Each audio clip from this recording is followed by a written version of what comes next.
నీ బెడ్రూమ్లో దేవుళ్ళ ఫోటోలు కానీ లేదా చనిపోయిన వాళ్ళ ఫోటోలు కానీ పెట్టుకొని వాడుకుంటున్నావా?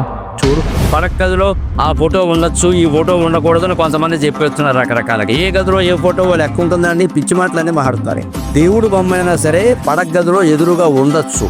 ఆంజనేయుడు బొమ్మ ఏ దిక్కున ఉండాలి, ఆ కృష్ణుడు బొమ్మ ఏ దిక్కున, బొమ్మలు ఏ దిక్కులు ఉన్నాయని ముఖ్యం కాదు, నీ దృష్టి వాళ్ళ దిక్కు ఉందా లేదా అనేది ముఖ్యమే.